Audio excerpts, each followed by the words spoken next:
Alors ce matin, nous continuons notre étude de l'Apocalypse et de la fin des temps. Nous avons regardé une série de sceaux qui ont été ouverts, des choses qui se produisent pendant cette période de la tribulation, et puis nous sommes arrivés sur une série de 7 trompettes qui vont sonner et déclencher des choses sur la terre. Et nous en avons regardé déjà 4 la semaine dernière. Et aujourd'hui, on va regarder les 5e et les 6e trompettes qui vont sonner et ce qui va se produire en conséquence sur la terre. On avait vu la semaine dernière, au dernier verset du chapitre précédent, qu'il y avait un aigle qui volait, que Jean voit, qui crie dans le ciel « Malheur, malheur, malheur !» aux hommes restés sur la terre et à ce qui va arriver. Et ces 3 dernières trompettes, donc les trompettes 5, 6 et 7, vont correspondre à 3 malheurs. Donc ici, on va regarder ce matin les trompettes 5 et 6 ou les malheurs 1 et 2. Et on va voir ce qui va se produire, ces choses, une partie des choses qui se produisent pendant cette période de la tribulation. Et on peut lire ensemble donc le chapitre 9 de l'Apocalypse, verset 1. Le 5e ange sonna de la trompette et je vis une étoile qui était tombée du ciel sur la terre. La clé du puits de l'abîme lui fut donnée. Elle ouvrit le puits de l'abîme et une fumée pareille à celle d'une grande fournaise monta du puits. Le soleil et l'air furent obscurcis par la fumée du puits. Des sauterelles sortirent de la fumée et couvrirent la terre, et un pouvoir semblable à celui des scorpions de la terre leur fut donné.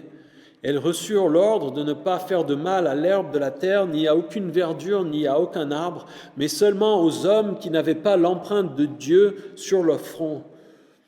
Il leur fut permis non de les tuer, mais de les tourmenter pendant 5 mois. Le tourment qu'elles causaient était comme celui causé par le scorpion quand il pique un homme.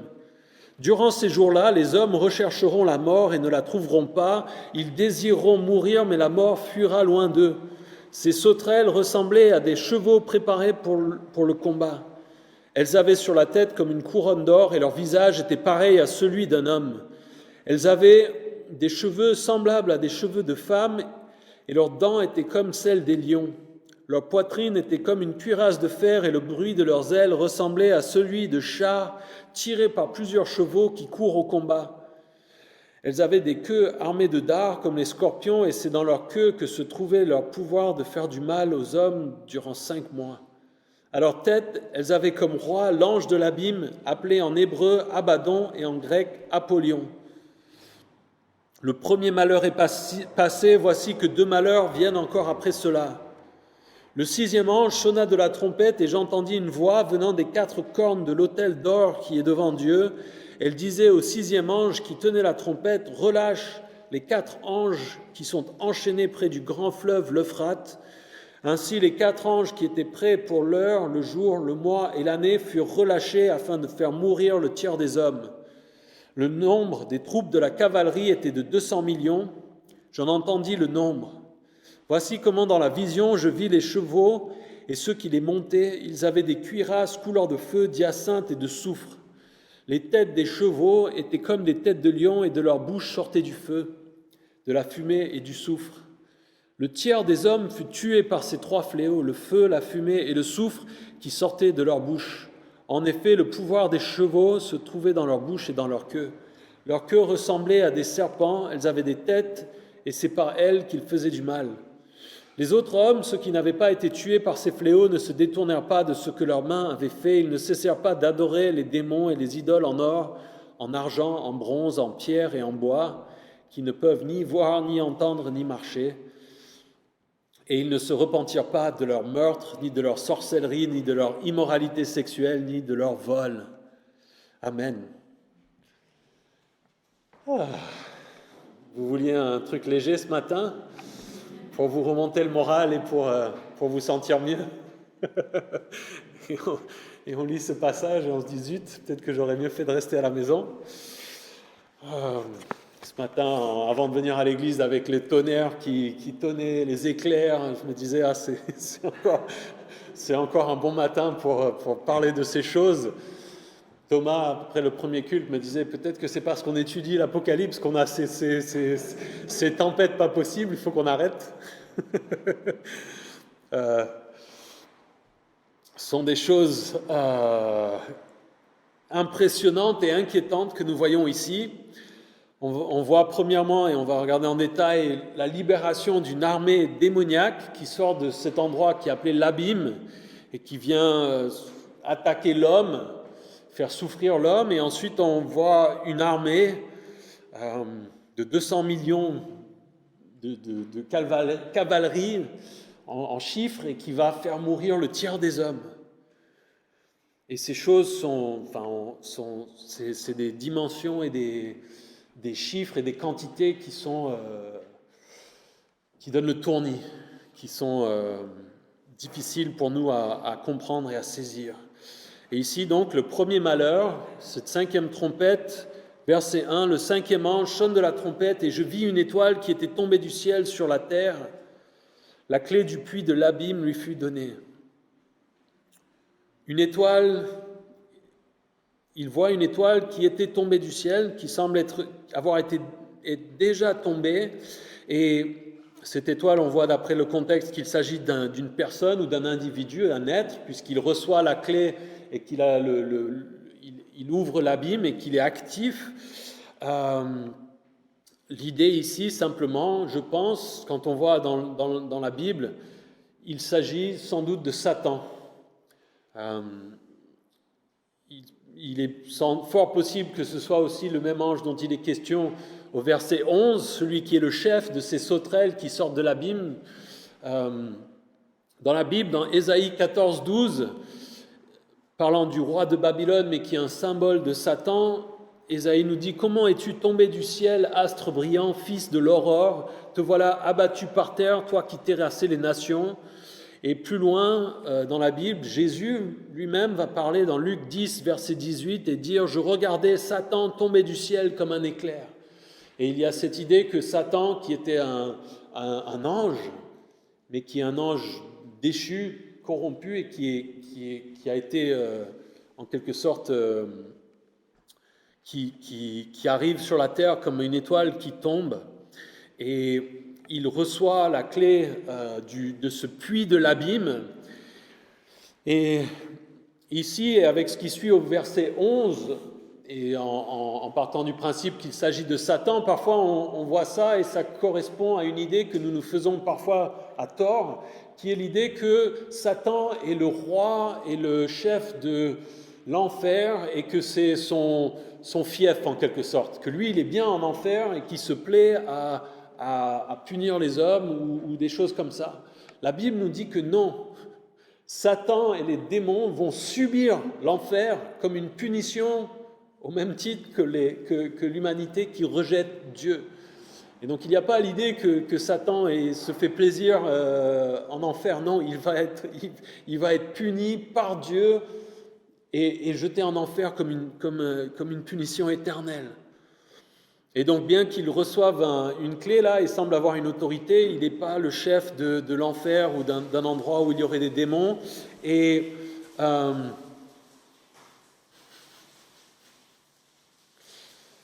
il pleut. Où est-ce que j'en étais?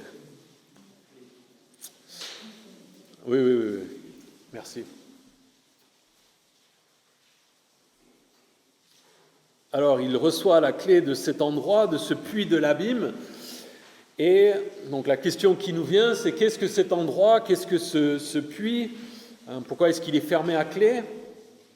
Et c'est l'occasion, avec cet abîme, de revenir dans la Bible sur l'idée de l'enfer et de mots qui reviennent quand vous lisez la Bible. Vous êtes peut-être déjà tombé sur des mots en lisant.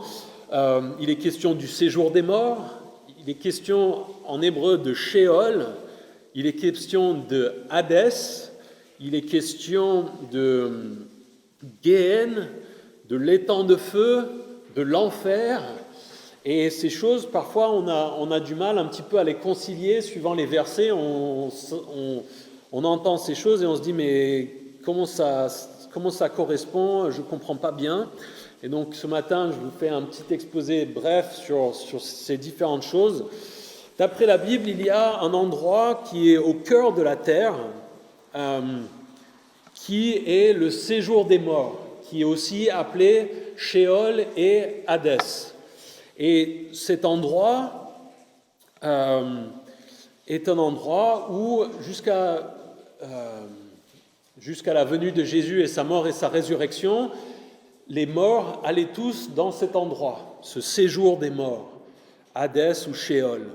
Et dans Luc 16, 19 à 31, Jésus, par une petite histoire, donne des précisions et montre qu'il y avait en fait deux parties dans cet endroit de séjour des morts qui étaient appelés l'un le sein d'Abraham et l'autre le lieu du tourment. Et il y a l'idée que les justes de l'Ancien Testament qui mouraient allaient dans cet endroit et c'était une sorte d'attente, mais quelque part quelque chose de bien pour les justes, mais qu'il y avait aussi un autre endroit qui était un lieu de tourment pour ceux qui rejetaient Dieu et où ils allaient.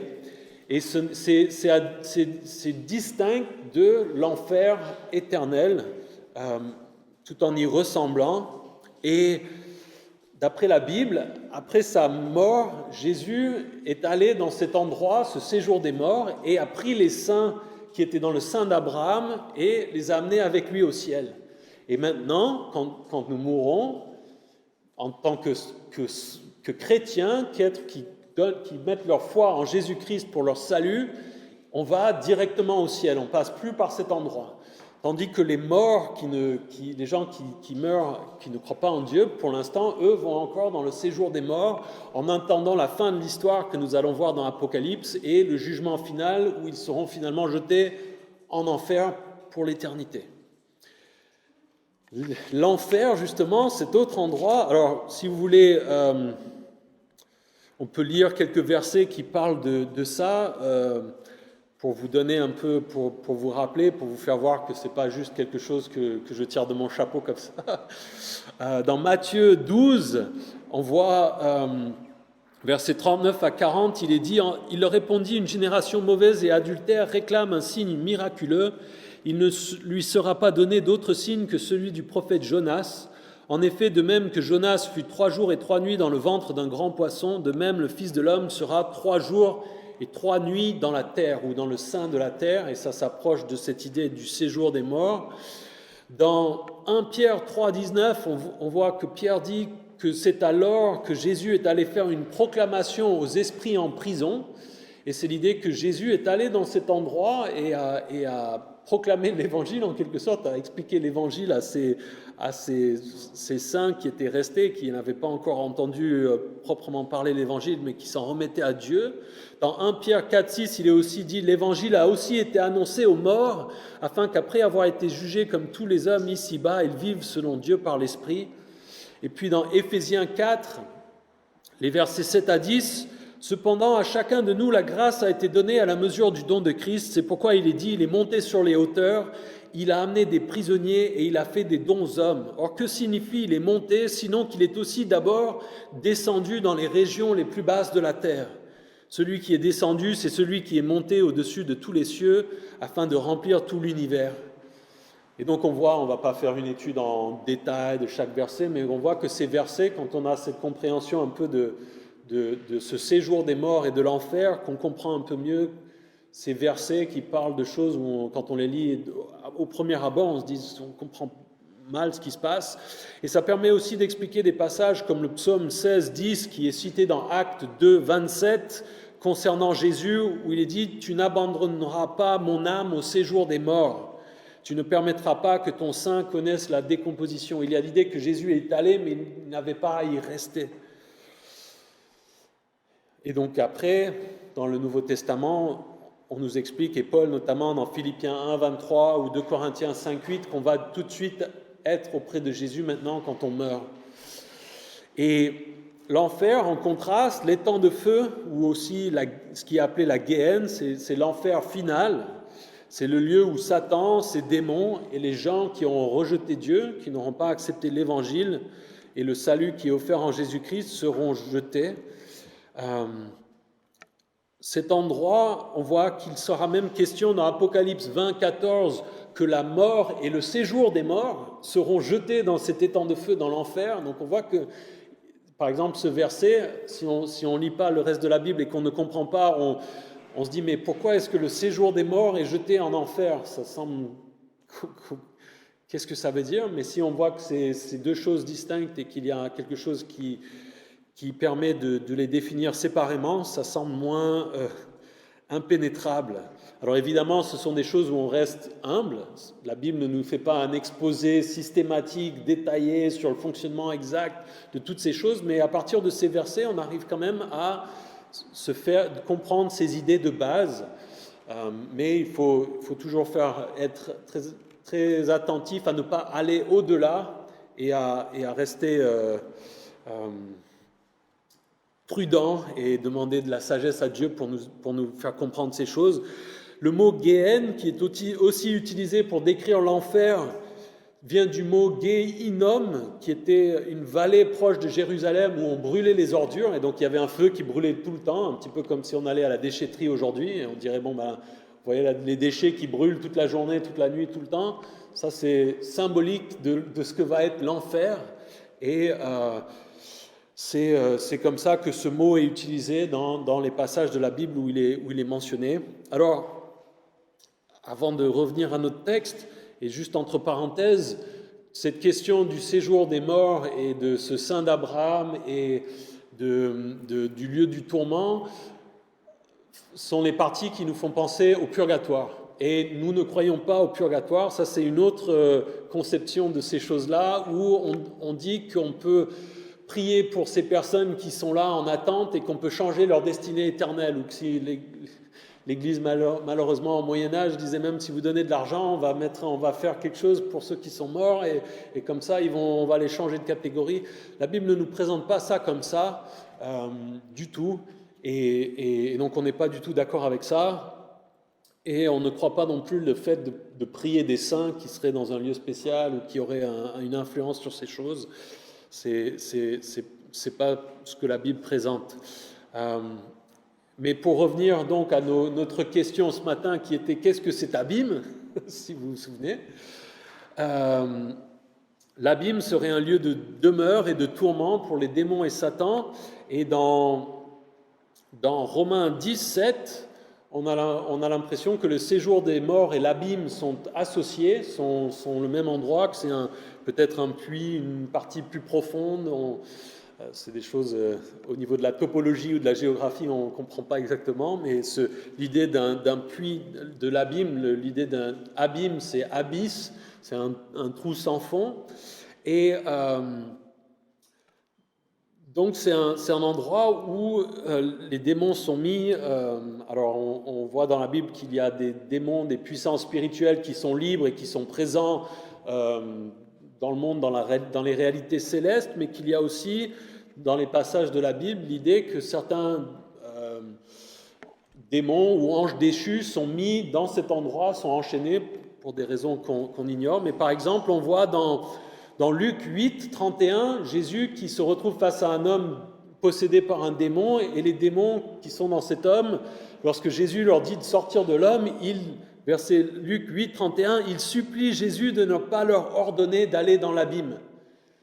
Donc les démons n'ont pas envie d'aller dans cet endroit, c'est pour ça qu'il va les envoyer, il leur demande de les envoyer dans des ports, dans cette histoire. Dans 2 Pierre 2, verset 4, il est dit « Dieu n'a pas épargné les anges qui ont péché, mais il les a précipités et enchaînés dans l'abîme, là où règnent les ténèbres, pour qu'ils y soient gardés en vue du jugement. » Et dans Jude 6, quant aux anges qui n'ont pas conservé leur rang, mais qui ont abandonné leur demeure propre, il les a enchaînés éternellement dans les ténèbres pour le jugement du grand jour. Et donc on voit qu'il y a cet endroit, ce puits, cet abîme qui contient des démons. Et verset 2, cet ange qui reçoit la clé ouvre le puits de l'abîme, et une fumée pareille à celle d'une fournaise monta du puits. Le soleil et l'air furent obscurcis par la fumée du puits. Ce puits est ouvert, on ne sait pas, on comprend ça comme étant quelque chose de spirituel, et en même temps là on a quelque chose qui semble être littéral. Est-ce que c'est une fumée, un endroit physique, ou ou quelque chose qui représente quelque chose de spirituel, un esprit d'égarement, l'idée que les hommes soient détournés par une influence de Satan et une influence démoniaque. Et puis, verset 3, des sauterelles sortirent de la fumée et couvrirent la terre, et un pouvoir semblable à celui des scorpions de la terre leur fut donné. Elles reçurent l'ordre de ne pas faire de mal à l'herbe de la terre, ni à aucune verdure, ni à aucun arbre, mais seulement aux hommes qui n'avaient pas l'empreinte de Dieu sur le front.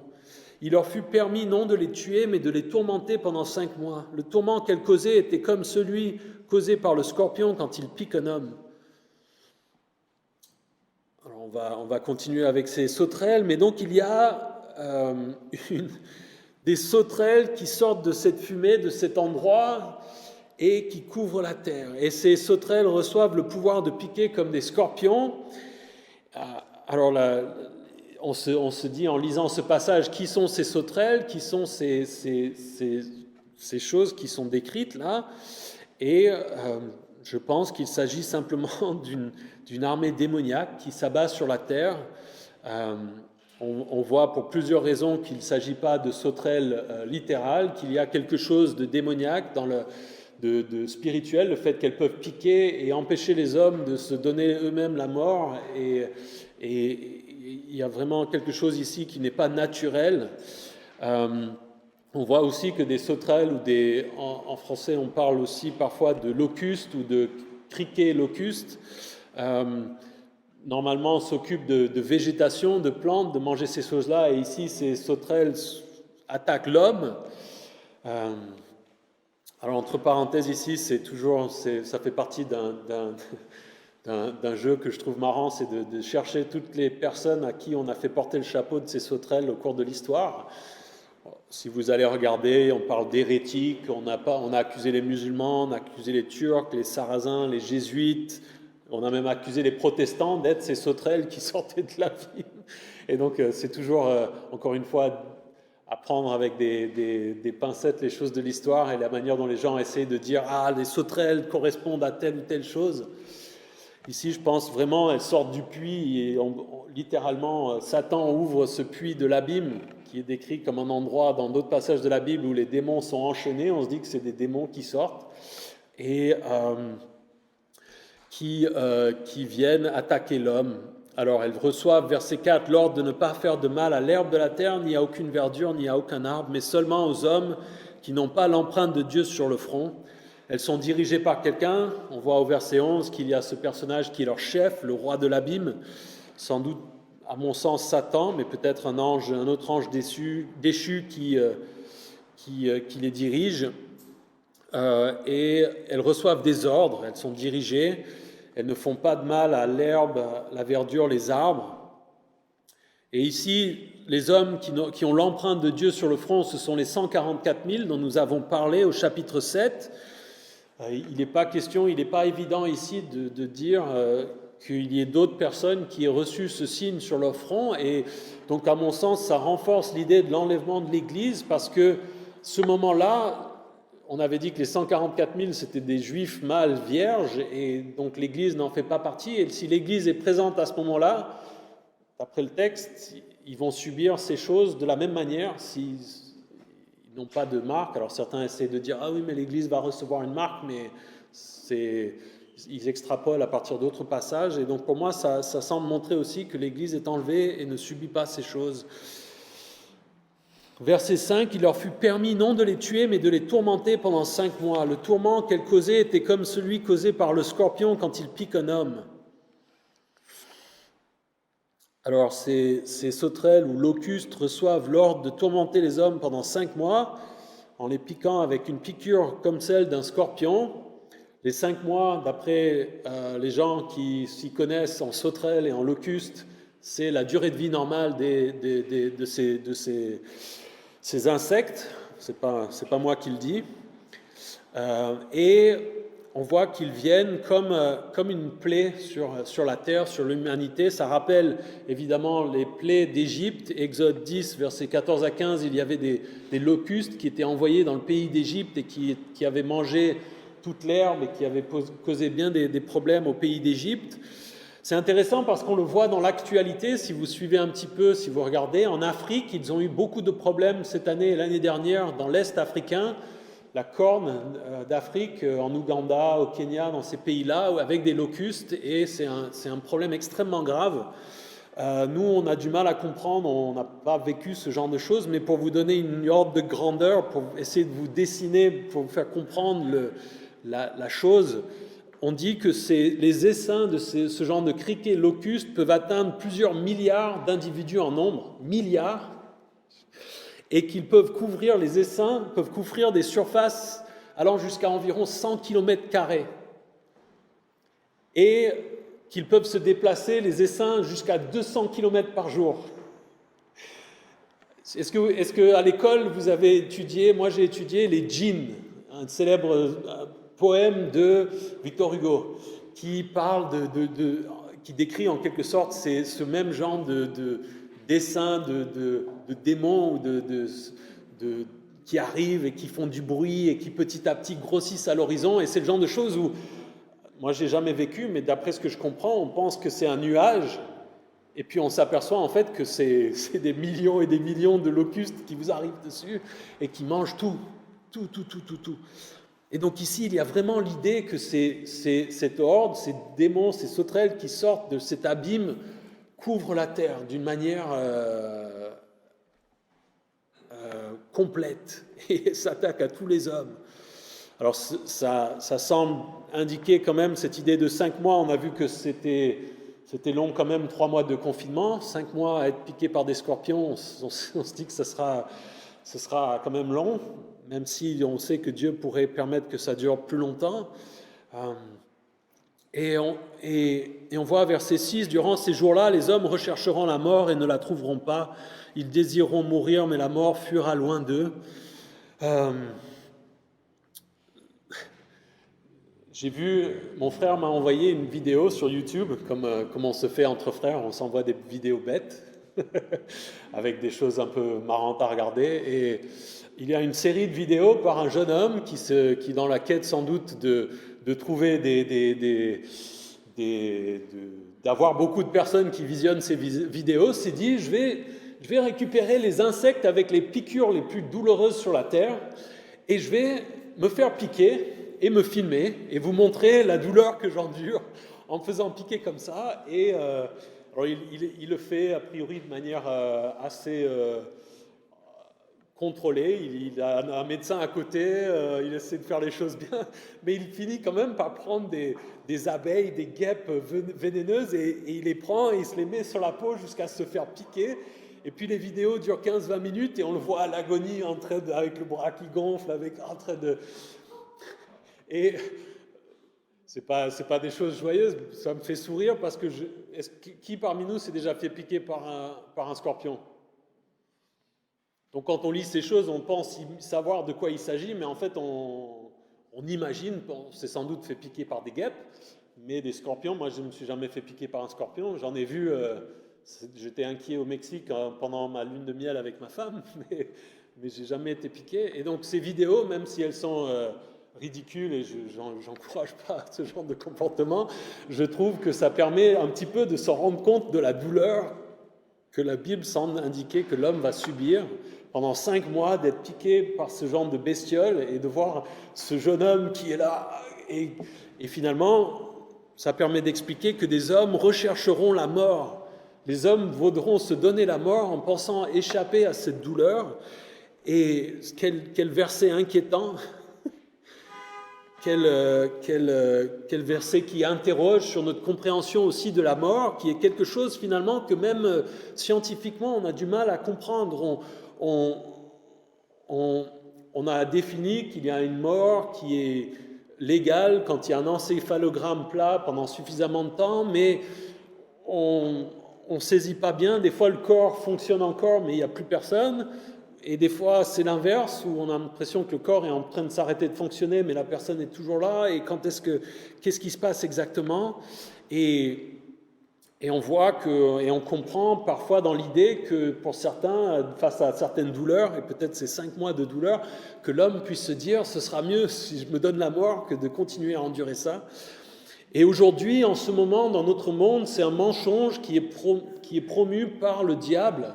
Cette idée de se dire que la mort mène vers quelque chose de meilleur. On le voit avec la défense de l'idée de l'euthanasie, l'idée que des gens souffrent trop et que c'est une grâce que de les laisser mourir, de choisir quand ils veulent mourir et de mettre fin à leur jour pour abréger leur souffrance. Et la réalité que la Bible nous présente, c'est que c'est un mensonge de Satan parce que si on ne croit pas en Jésus-Christ et qu'on n'est pas sauvé, ce vers quoi on va après la mort, c'est pire que ce qu'on endure sur la terre. Et cette période où ils vont être piqués pendant 5 mois par ces sauterelles qui ont cette piqûre de scorpion, ce ne sera pas ceux qui vont endurer en enfer. C'est quelque chose qui doit nous frapper, nous faire réfléchir face à l'éternité, face à Dieu, et qui, j'en parlerai à la fin, doit nous réjouir en fait. Verset 7, ces sauterelles ressemblaient à des chevaux préparés pour le combat. Elles avaient sur la tête comme une couronne d'or et leur visage était pareil à celui d'un homme.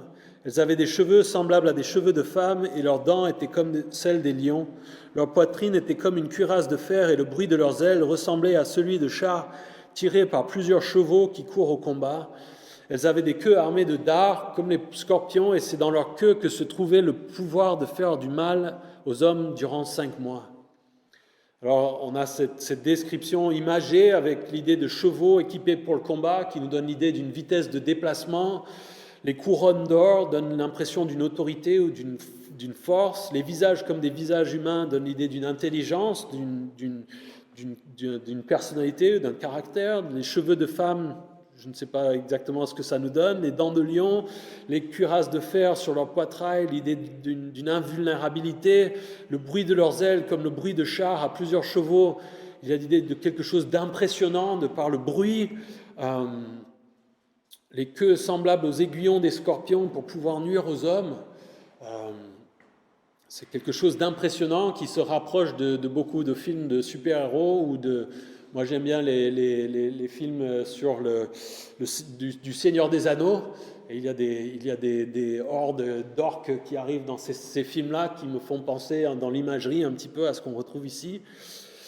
Et les sauterelles, dans la Bible, dans l'Ancien Testament surtout, sont toujours associées à l'idée d'un jugement de la part de Dieu. Dans Exode, dans Deutéronome, dans 1 Roi, dans 2 Chroniques, dans Joël, dans Amos, il est question de sauterelles qui sont envoyées sur le pays comme d'un jugement, comme aussi la plaie qui est envoyée en Égypte.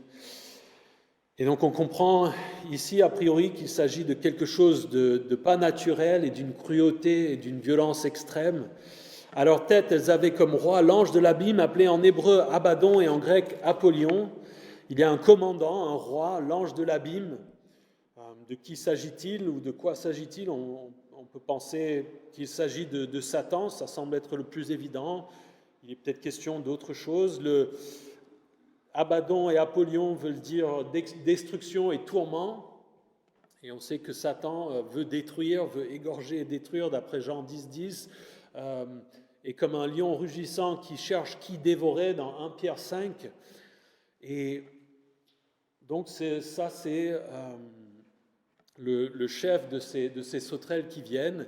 Et verset 12, le premier malheur est passé, voici que 2 malheurs viennent encore après cela. Donc ça, c'est un premier élément qui se produit et ce que ça signifie exactement, comment ça se passe exactement. Encore une fois, on s'en remet à ces choses et on passe au 2e malheur ou la 6e trompette, verset 13. Le 6e ange sonna de la trompette et j'entendis une voix venant des 4 cornes de l'autel d'or qui est devant Dieu. Cet autel d'or qui est devant Dieu, c'est a priori l'autel des parfums dont nous avons parlé la semaine dernière. On a appliqué dans l'Ancien Testament du sang sur les cornes pour l'expiation. Ça rappelle l'idée que les prières jouent un rôle, ces parfums qui montent devant Dieu jouent un rôle dans ce qui se passe dans cette fin des temps. Et cette voix qui vient de cet endroit dit au 6e ange qui tenait la trompette, « Relâche les 4 anges qui sont enchaînés près du grand fleuve l'Euphrate. » La voix dit donc au 6e ange de relâcher 4 anges qui sont enchaînés près du grand fleuve l'Euphrate. Qui sont ces 4 anges? On n'est pas sûr. Pourquoi est-ce qu'ils sont enchaînés près de l'Euphrate? On n'est pas sûr non plus. On imagine que puisqu'ils sont enchaînés, qu'il y a l'idée d'une punition, que ces anges sont peut-être trop terribles ou ont fait des choses, que ce sont des anges déchus et que Dieu ne veut pas les laisser toujours libres. Et on notera encore une fois, comme dans le reste de l'Apocalypse, que c'est Dieu qui dicte le tempo, que les choses qui s'y se passent sont autorisées et sont dirigées et dictées depuis le trône de Dieu au ciel. L'Euphrate. L'Euphrate est associé à beaucoup de choses dans l'Ancien Testament. On y associe dans la Genèse, au niveau de l'endroit, le premier péché, le Jardin d'Éden, le premier meurtre, la première révolte contre Dieu avec la tour de Babel, la première dictature avec Nimrod, la première confédération d'armées dans Genèse 14. C'était aussi, et c'est très intéressant, c'est la limite est de ce qui avait été promis comme territoire à Israël.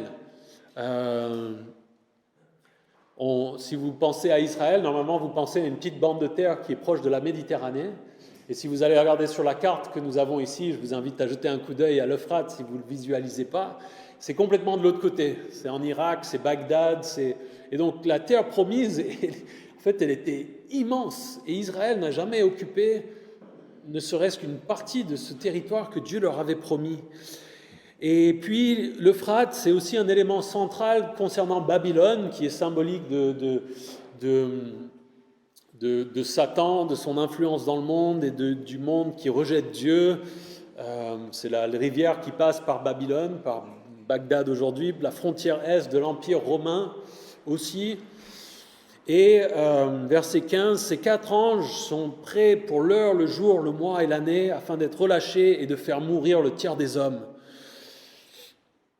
Alors ces 4 anges sont prêts pour le moment, le jour J, ce moment qui est décidé. Certains commentateurs pensent peut-être que ce verset veut dire que ce que ces anges auront le droit de faire sera défini sur une période d'1 an, 1 mois, 1 jour et 1 heure. Je laisse cette discussion aux plus experts que moi. L'idée qu'il y aurait des choses qui se passeraient pendant 13 mois, 1 jour et 1 heure. En tout cas, on voit que ces anges sortent pour fin de faire mourir 1 tiers des hommes. Et d'après ce qui suit, la cavalerie de 200 millions, ça semble être par des guerres, des batailles avec des armées. Si on se rappelle dans Apocalypse 6:8, il y avait eu déjà 1/4 des hommes qui étaient morts par des choses qui étaient venues avec l'ouverture des sceaux. Et si on fait les maths, si on dit qu'on a 1/4, puis on y ajoute 1/3 des 3/4 qui restent, je vous passe les fractions, on arrive à la moitié de la population mondiale qui meurt en une période assez courte entre toutes ces choses. Et c'est quelque chose qui, donc au verset 16, on continue, le nombre des troupes de la cavalerie était de 200 millions. J'en entendis le nombre.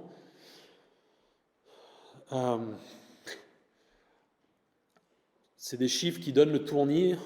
Cavalerie de 200 millions, ça fait beaucoup. C'était complètement inconcevable jusqu'au XXe siècle. Ça explique parfois pourquoi les gens, dans le passé, encore une fois, interprétaient l'Apocalypse d'une certaine manière, parce qu'ils disaient 200 millions, c'est pas possible, donc ça doit être symbolique, ou ça doit être des choses spiritualisées, ou des choses comme ça. Et aujourd'hui, on comprend que 200 millions, finalement, c'est énorme, mais c'est pas non plus inconcevable. Pour vous donner des ordres de grandeur, peut-être pour vous aider, les batailles de l'Antiquité, les célèbres batailles de l'Antiquité se chiffraient normalement en dizaines de milliers de soldats et parfois en centaines de milliers de soldats. Mais l'idée de millions n'arrivait jamais. Et c'est qu'au XXe siècle, avec la Première et la Deuxième Guerre mondiale, qu'on arrive à ce genre de chiffres. Et on estime grosso modo, que pendant la Deuxième Guerre mondiale, l'ensemble des troupes qui ont été impliquées dans toute la Deuxième Guerre mondiale sur toute la planète, que ça correspond à 70 millions de troupes. Donc là, on est encore plus... il y a 3 fois plus en chiffres de soldats ou de cavalerie. Et juste pour revenir sur ça, dans Daniel 11, il est question d'un roi de l'Est qui vient avec l'idée de guerre et de bataille. On s'y attardera, on regardera ça peut-être à un autre moment. Mais c'est parfois, c'est à cause de ça qu'on entend parfois parler l'idée de l'Euphrate qui est à l'Est. Cette prophétie dans Daniel 11 dont nous n'avons pas encore parlé est d'un roi qui vient de l'Est avec l'idée qu'il arrive avec des troupes, et c'est ça qui fait que parfois vous lirez ou vous verrez des gens dire que c'est une armée qui vient de Chine ou une armée asiatique qui arriverait pendant cette période de la grande tribulation et qui participerait à cette grande bataille. Là aussi, parfois, on se mélange un peu les pinceaux. Il y a cette idée de 200 millions et d'un tiers des hommes qui meurent. Il est aussi question d'une bataille d'Armageddon, qui est encore autre chose, et d'une question de Gog et Magog, qui est à la fin du millénium, où il y a une grande bataille là aussi. Et donc on essaiera de cadrer ça un peu plus dans la suite avec la chronologie. Mais donc il y a cette armée, les troupes de cavalerie de 200 millions qui arrivent, et verset 17... Dans la vision, je vis les chevaux et ceux qui les montaient, ils avaient des cuirasses couleur de feu, d'hyacinthe et de soufre. Les têtes des chevaux étaient comme des têtes de lion et de leur bouche sortait du feu, de la fumée et du soufre. Jean rappelle que c'est une vision, comme pour expliquer la difficulté qu'il a à décrire ce qu'il est en train de voir. Cuirasses couleur de feu, d'hyacinthe et de soufre. Les têtes des chevaux étaient comme des têtes de lion, de leur bouche sortait du feu, de la fumée et du soufre.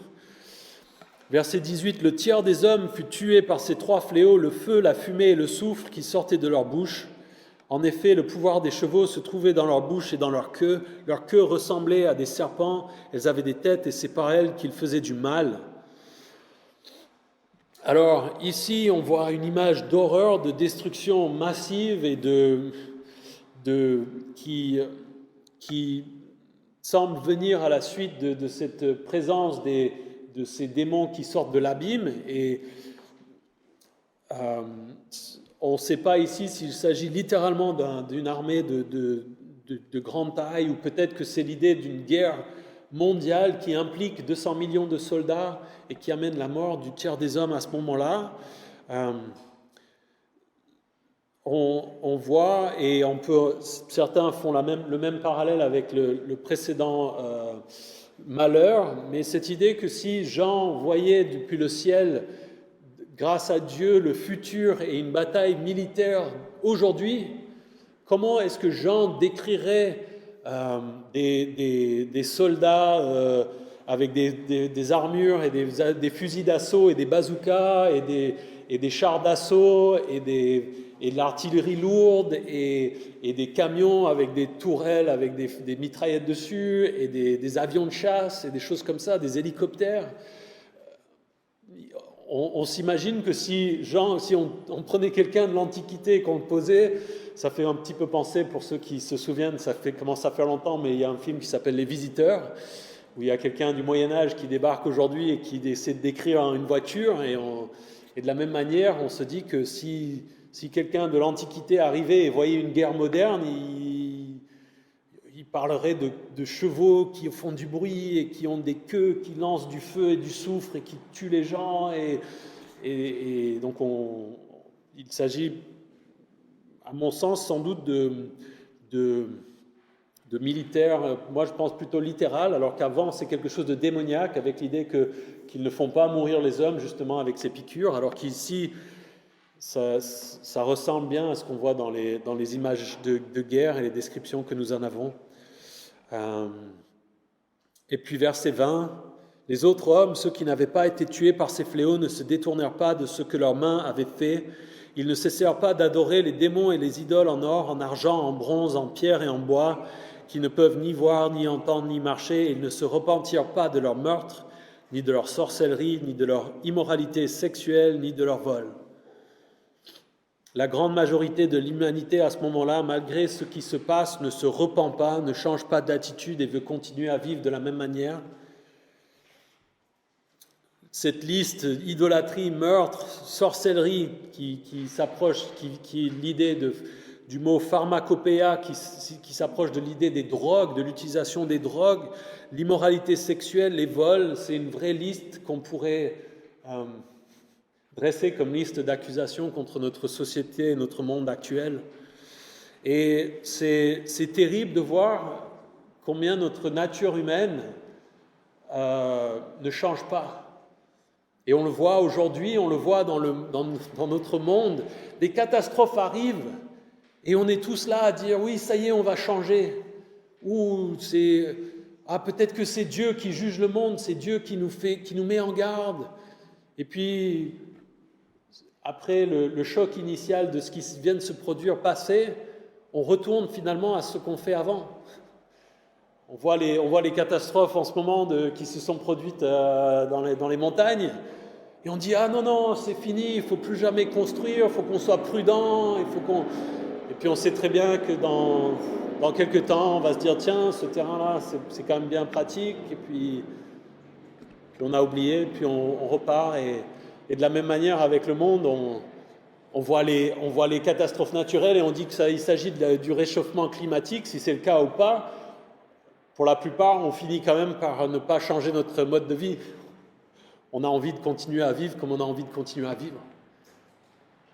Et il est intéressant de noter, pour finir sur ces versets, il ne cesse pas d'adorer les démons et les idoles en or, en argent, en bronze, en pierre et en bois, qui ne peuvent ni voir, ni entendre, ni marcher. Cette idée que l'homme est idolâtre et loue des choses, mais qui ne peuvent rien faire pour eux. Et je trouve intéressant que notre société, aujourd'hui, moderne, nous sommes, à mon sens, idolâtres tout en le niant. Nous n'avons pas des petites sculptures en bois, pour la plupart, surtout dans le monde occidental, dans notre chambre où on prie et puis on se laisse diriger par ces choses. Mais par contre, si je vous dis que l'homme occidental se laisse diriger et décide, prend les choix dans sa vie en fonction de l'argent, du plaisir, de la connaissance intellectuelle, du sexe, du pouvoir, de la renommée, on s'aperçoit bien que l'homme est idolâtre. L'homme loue des choses, même si on n'a pas des petites statuettes, on a des idoles. Et ces hommes, malgré tout ce qui se produit, malgré le fait qu'ils, face à ces événements, ils devraient se rendre compte qu'ils ne sont que poussière, vont continuer dans leur orgueil et dans leur désir de vivre comme ils veulent, en faisant ce qu'ils veulent et en n'écoutant pas Dieu. Alors c'est pas très joyeux, et peut-être avant de vous laisser partir après ces choses, tout d'abord, ces choses, encore une fois, ce sont des choses qui se superposent. On voit les sauts, l'ouverture des sauts, les sons des trompettes, et plus loin les coupes qui vont être déversées. Et pour vous aider peut-être avec ça, je trouve qu'il y avait une bonne manière de se rappeler ces trois séries. C'est peut-être, alors ça colle pas sur tout, et ce sont un peu des couches de choses qui se produisent en même temps, mais c'est l'idée que on pourrait dire que ce qui se produit avec l'ouverture des sceaux, ce sont des choses qui arrivent quand l'humanité est laissée libre en quelque sorte à elle-même. Alors qu'ici, ce serait plutôt les trompettes, on pourrait dire que ce sont des choses quand Dieu permet à Satan de vraiment s'attaquer à l'homme et de laisser libre cours à ce qu'il veut faire à l'homme. Et les coupes, c'est plutôt ce que Dieu fait en jugement. Et que ça vous aide à savoir, les sceaux, c'est l'homme qui fait et qui récolte ce qu'il sème. Les trompettes, c'est on dit à Satan, vas-y, fais ce que tu veux. Et les coupes, c'est Dieu qui dit, et moi je déverse ma colère et des choses en punition. Alors évidemment, ça ne colle pas parfaitement, vous pourrez discuter de ces choses, mais ça permet de se rappeler ces différents éléments et de voir que ce sont un petit peu différentes manières de décrire sans doute des choses qui se chevauchent et qui se produisent un peu en même temps, même si ces malheurs, je pense, arrivent plutôt dans la deuxième moitié de la grande tribulation, et on discutera de cette chronologie. Mais avant de terminer ces choses, vous pouvez partir de là et vous dire merci Tonio, je suis venu à l'église pour me sentir mieux, encore une fois, pour aller mieux ce matin. Je voulais être dans la joie en partant, et là tu me parles de la moitié de l'humanité qui meurt, d'armées de démons et de soldats. Qu'est-ce que je vais peut-être pas venir dimanche prochain, je vais plutôt rester à la maison. Ces choses nous permettent de comprendre ce que nous, en tant qu'êtres rebelles à Dieu, si nous ne sommes pas sauvés par la foi en Jésus-Christ, ces choses décrivent en quelque sorte la colère et un petit peu ce que l'enfer va être. Et donc ces choses, bien qu'elles soient lourdes et difficiles à lire, et on n'aime pas s'attarder sur ces choses, devraient être en fait des choses qui nous donnent de la joie en nous disant « nous n'avons pas à subir ces choses ». À mon sens, ça me donne vraiment le sentiment et la conviction profonde de la question de l'enlèvement de l'Église. Avant ces choses, Dieu ne nous a pas destinés à subir cette colère.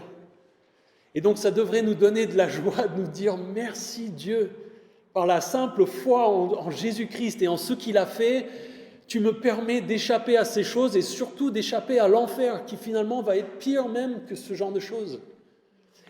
Merci Dieu. » Ça devrait nous faire nous réjouir et nous donner une joie qui nous donne envie d'en parler aux gens qui sont sous la menace de ce genre de choses. De dire, mais je ne veux pas qu'ils y aillent, eux. Et donc, en tant que chrétiens, ça devrait nous donner de la joie, ces choses. On lit ça et puis on se dit, oh. Et en fait, je pense que la bonne perspective de se dire, merci Dieu, merci Jésus, tu m'évites tout ça. Je ne suis pas digne, c'est ce que nous méritons de subir et de nous motiver vraiment à avoir du zèle, à témoigner, parce que les gens ne comprennent pas. Et ça devrait aussi être un point fort, si vous avez des gens où vous parlez de la fin des temps et vous dites, voilà, ça va être horrible, il vaut mieux éviter ça. Il y a des gens parfois qui disent, moi j'attendrai, et puis quand je verrai ces choses se produire, à ce moment-là, je donnerai ma vie à Jésus et ça ira. Moi, je n'ai pas envie d'être là.